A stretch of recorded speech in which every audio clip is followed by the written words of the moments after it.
Hello, hello, friends. Raquel from Infinite Succulent here, and I've got something a little bit new for you guys. So, for those of you who might follow me on social media or be subscribed to my newsletter, you know that I share about the energies of every new moon and every full moon every month. And so, typically, what I do is I'll send out a newsletter that has some energies and links back to my blog. And in the blog, I'll share more about the energies of that particular lunation, what's happening with it with that moon cycle. I'll also share just a little bit of astrology that I'm kind of picking up on. I am not an astrologer at all, but I'm very interested in astrology and I like to research it and learn about it. So I just share a little bit about the astrology around that moon. And then I'll always share journal prompts and often rituals as well for ways to work with the energies that that particular moon is sharing with us.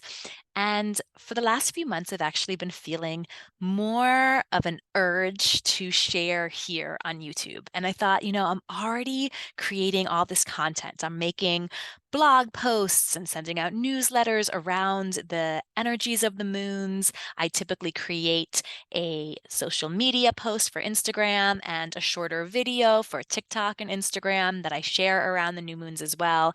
And I was like, you know what? Why not use YouTube as a place to share a bit more for those who maybe don't want to read the blog, who would like to watch it on video? So I thought no better time than the Aries new moon to start something new. So here I am. And here is my first YouTube video on the moon energies. So I'm going to share a little bit about the energies that are coming in next week, because along with the new moon in Aries, we just have a lot of kind of big energies coming in that many of us are already feeling right now. And let me just say, the astrology of March has been bananas. I mean, especially the last half of March. This past week that we're in right now, which is March, what day is it right now? Today's the 16th of March. And this whole week and even the end of last week has been very intense. And, we can feel this intensity kind of in the collective energy right now as well. But let's talk specifically about some of the big things that are happening next week and some ways to kind of work with and work through these energies. So, starting on Monday, March 20th, we have the sun moving into Aries, which means it's the start of Aries season. And we have the spring equinox here on the northern hemisphere, and it's the autumn equinox for those on the southern hemisphere. And when we have an equinox, basically what an equinox means, and we have them twice a year, once in spring, once in autumn. And what an equinox is, it's the period, it's the day of the year where we have the closest as we possibly can with the amount of sunlight and the amount of darkness on Earth. So the day and the night are just about equal on the equinox, which means it's actually a very potent, energetic time. It's an energetic portal, really. And one of the things I've picked up on last year in particular during the spring equinox was this reminder to us from nature that it is only really a human misperception that sees darkness and heaviness and as bad, and lightness and lightness, just like sunlight and brightness and lightness itself, as good. That's a human misperception, because when we look at nature, we can see that the dark and the light are equal. They're equal in value, they're equal in importance, and there are equal ingredients in this recipe that is life. All right.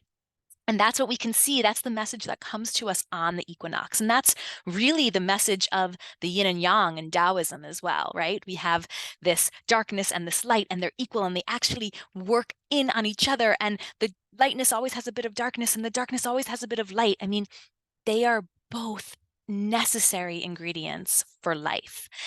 And we can look at plants to help us see this. We can look even at spring, like spring equinox. We have things blooming again. We have seeds turning into seedlings, turning into plants, turning into saplings, turning into trees. Things are growing. Flowers are blooming.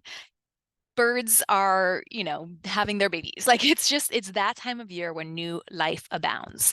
And when we look at spring, we also recognize that the season that came before spring, the winter, the slumber, the hibernation, the germination, is necessary for the growth that comes. You could look at it with a seed, a seed germinates under the soil and it needs the darkness in order to be birthed into a seedling. And then once it's a seedling, it needs to emerge from the soil in order to get that sunlight. Both are necessary.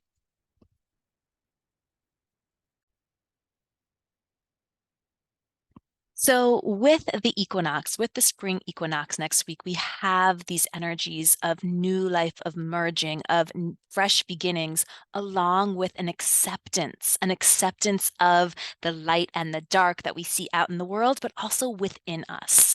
Because I think sometimes when we're in places that feel a little darker, a little heavier, we end up really piling more on top of ourselves. We feel shame or guilt or just poorly for even feeling that way to begin with.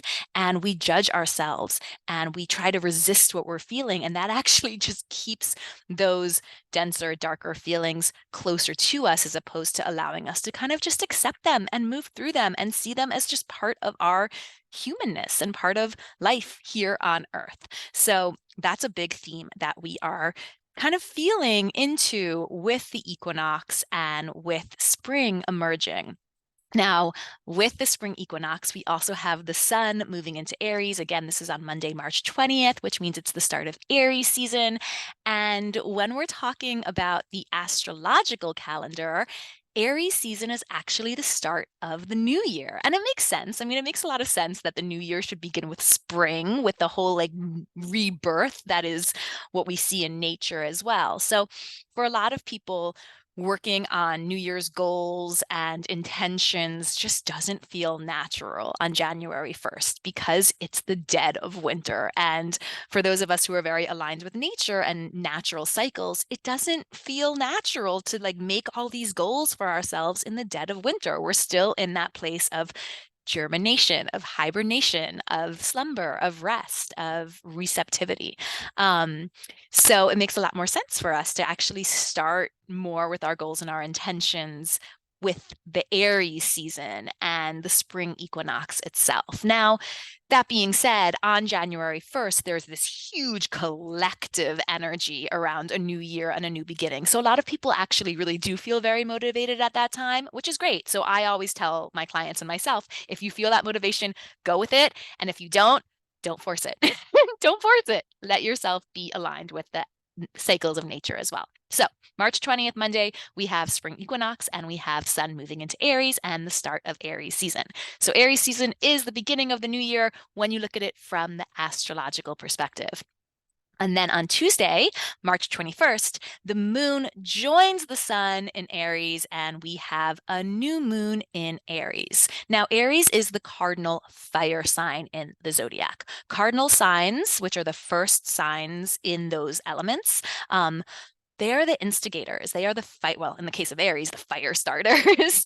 They're the instigators and kind of the visionaries of the zodiac. So Aries comes in with this really motivational, let's go energy. It's not necessarily the fire of energy that might sustain you through a project, but it's the definitely that fire of energy that's going to help things grow, help you even get started. So I like to think of Aries as the fire that helps things grow. And when you look at just the season in which we find ourselves with Aries here in the Northern Hemisphere with spring, everything's growing. Everything's growing.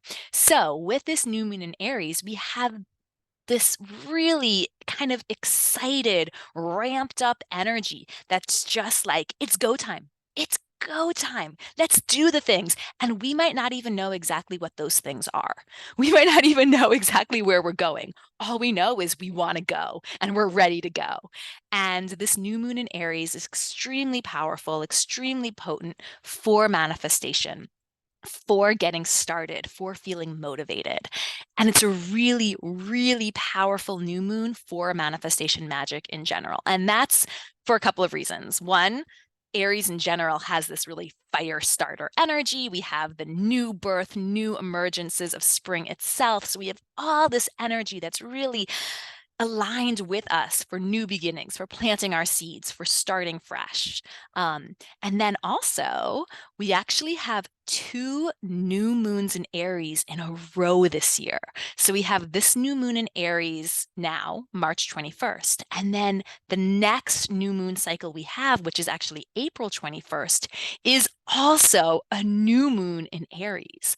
But the new moon in Aries in April is also the start of eclipse season. And I'll be making a video and sharing a lot more about that new moon in April as we get closer to it. But during eclipse season, that's not the time for us to be working on manifestation magic.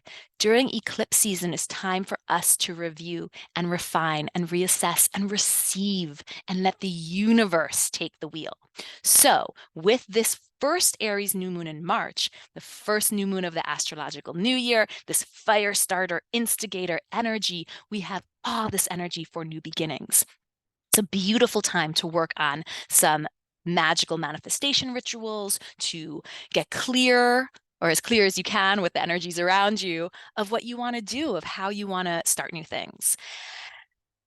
And then we will actually have about 2 months of kind of sitting back and letting the universe share with us feedback on where we're going. That's really what eclipse season is about. It's kind of like getting some feedback and kind of allowing ourselves to be carried by the flow of the universe itself. So this is a very powerful new moon for some manifestation. And I'll share a little bit more about like a manifestation practice you might want to do for this new moon at the end of this video. Okay, so Monday, March 20th, we have Spring Equinox and Sun in Aries. Tuesday, March 21st, we have new moon in Aries. And then there's a lot more astrology happening next week. Again, I am not an astrologer. I just love to read about it and learn about it and share what I understand. But there is usually like one major transit around a moon that tends to have a lot of energies around it. And there's a really, really big transit happening next week on March 23rd, so 2 days after the new moon in Aries. The planet Pluto, the planet of death and rebirth and transformation and renewal, is actually changing signs. Pluto will be moving out of Capricorn and into Aquarius for just a few weeks, not for very long, but this is a preview time for us. So Pluto, again, often known in astrology as the Lord of the underworld, Pluto, on a personal level, Pluto really reflects our relationship with death, money, sex, taboo things, some of the kind of shadowy subconscious stuff. On a more collective level, it has a lot to do with the same kinds of themes: sexuality, taboo things, death and rebirth and transformation. So Pluto's been in Capricorn since 2008. A lot's happened since 2008 when you look at just what's happened here in the USA in particular. Capricorn is Earth sign. Capricorn is very work focused, very systems and structure focused. I like to think of Capricorn as like the boss babe of the zodiac, a hustler, just really loves to slay. Like that's kind of some of the energy of Capricorn. And when you look at some of like our businesses, our work values and some of our systems around work and finance in particular, it's been a pretty volatile few years since 2008. I mean, we've had two major financial crashes. We've had rise of social media, as well as a lot of social justice issues and misinformation and disinformation and lots of that kind of fun stuff. We've had just a lot of interesting things, not to mention a global pandemic over these last 14 years. And while it does seem that there's a lot of things within our systems that have attempted to die, with Pluto's influence over this time, every time there's been a quote unquote death, it tends to be reborn within the same mindset that created the problems to begin with. And so we just find ourselves repeating the same patterns.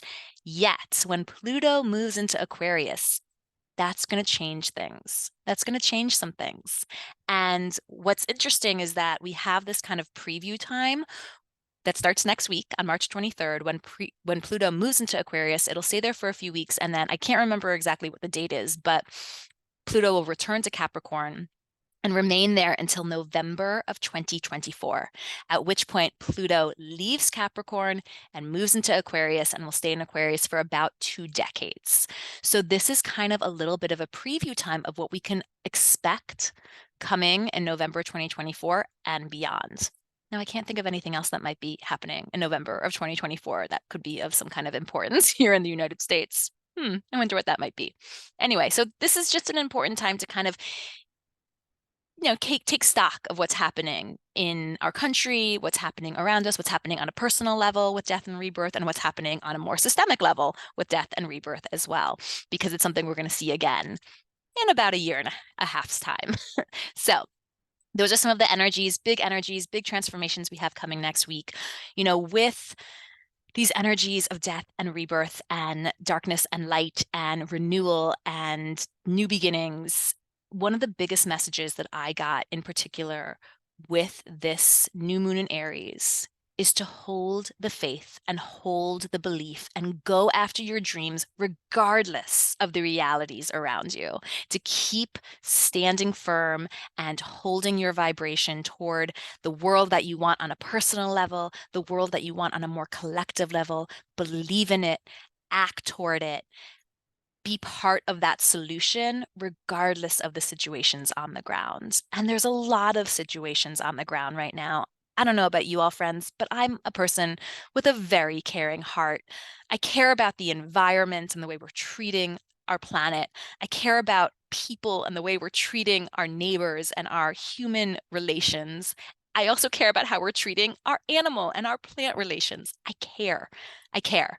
And what's been a struggle for me over time is to care in a way where I'm not actually leaking my energy out into the world, to be able to pull in energy and be receptive of energy and be a transformer of energy without wasting my energy from caring.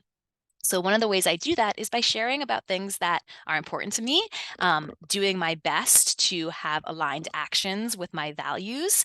And if you want to learn more about ways that you can assist in any type of way, any kinds of themes that are happening right now that are of value and importance to you, you can always go to my blog, infinitesucculent.com. And I have a little section at the bottom of every blog post where I share about how we're all in this together. And I have some resources there for ways that you can get involved in some issues that might be pertinent to you or issues that you just care about. So you can check that out on my blog. I'll put that in the notes below. And I just wanted to share with you all this message with this new moon, to believe in your dreams, to go after them, and to do so even if you don't know where you're going. Even if you're not 100% clear on those dreams, even if you're not even sure if you're capable of them, to hold the faith anyway and keep walking towards it. That's a big message coming in with this new moon.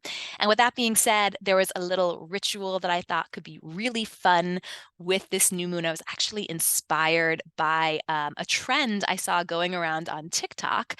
And the trend is where people are basically, it's kind of like a manifestation affirmation trend. So people were taking like a 6-second clip, just a video of whatever. And on top of that 6-second video, they would write out in a few clear, short sentences exactly how they want their life to be. It's called scripting. Okay. So you script out your ideal life. And it could be, related to your career or relationships, whatever it is. So for example, if it has to do with money, you can write something like, money flows to me with ease. My bank account is full, and I'm able to utilize money to provide for those in my family, for the values that I uphold, to play and have fun and still have loads in the bank. Say something like that. And then at the end of whatever the script they were writing, they would share, it only takes 6 seconds, right? It's only 6 seconds. And that's kind of the trend that I saw going around TikTok. And I was like, wow, this is actually a really cool practice, a really cool manifestation ritual. And to really turn it into a ritual, a more magical ritual, we just need to tweak it just a little bit. And then we can really turn it into a ritual where we can include it in things like using magical candles or magical spell jars or spell bags as well. So you do that first practice of scripting out how you want your life to look. It could be related to a certain theme in your life, like, for example, I mentioned money, or it could be related to your career or to your relationships or to your home or to travel or whatever it might be. So just get kind of clear, write 3 to 4 sentences of what that would look like for you, what that ideal life would look like. Okay. Once you have that written out, what you're going to do is actually go back and read that over. And as you read it, I want you to get really clear on what are the feelings I'm going to be feeling if this is my truth. So, for example, if I was sharing about, money and feeling like I have all this money in the world to spend and to donate and to play with, and yet still have a ton in my savings, right? The feelings that I'm actually feeling there are feelings of freedom, feelings of playfulness, feelings of receptivity, of abundance, of support. These are the feelings, right? So I would get clear on the feelings. And instead of writing out what my life looks like, I'm writing about how I feel. So in regards to money, I feel abundant. I feel free. I feel playful. I feel generous. I feel receptive. I feel supported. All right. So once you have it written like that, that's how we manifest. We manifest not through what it's going to look like, but how we're going to feel and actually feeling those feelings. So just by taking that script and turning it into the feelings you're going to feel, that really turns this into a magical ritual. But you can take it even further from there. And what you can do is take those words, write them on a piece of paper, or even write them on a bay leaf. You can write them on a bay leaf if you have those, and you can burn the bay leaf. That's a really beautiful manifestation ritual for a new moon. I actually do share, hold on one second.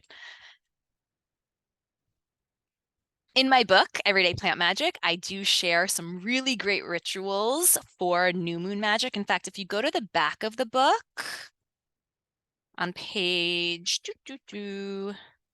151, I share about ways that you can use some of the rituals in the book. So I have like daily rituals I use, monthly rituals, and then I have manifestation and new beginning rituals that I like to do with new moons, and more like releasing rituals that I like to do with full moons. So I have these rituals written in the book, but some great ways to use your words for manifestation moon magic is to create like a magical candle. I have that on it's with the basil. So it's with the basil plant in here. You can also do a manifestation spell jar, which is with lemon balm in here. And you could also do a manifestation spell bag, and that you can find with mints here in my book, Everyday Plant Magic. So those are some great ways to kind of take that practice of getting clear on the feelings you want to feel and what you're calling in and turn it into a magical ritual. If you want to learn more, pick up my book, Everyday Plant Magic. And you can also go to, let me share my screen here real quick, friends. Okay, so this is my blog post for this new moon in Aries with the spring equinox. So if you want any more details about all of this, you can head over to my website. I will put the link below in the comments, and you can just get tons of more information. And if you want some help in getting clear on the ritual I just shared, you can actually head right over here. And I have these journal prompts and manifestation ritual with the Aries new moon, where I kind of go into a little bit more detail about what I just described. So you can find that right here, gives you some journal prompts, will help you get a little bit clearer on the dream life that you're calling in with this powerful Aries new moon. Additionally, if you would like some journal prompts for the move of Pluto into Aquarius, I have some journal prompts for you right here around that big shift in energy next week as well. All right, friends. So there we go. It's my first moon energy update for you here on YouTube. If you enjoy this kind of content, please let me know in the comments below.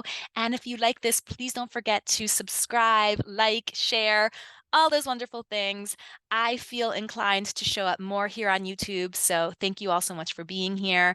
And I'm excited to grow this channel a bit and, see where we go here on YouTube. So anyway, thank you guys. Happy new moon. Happy spring.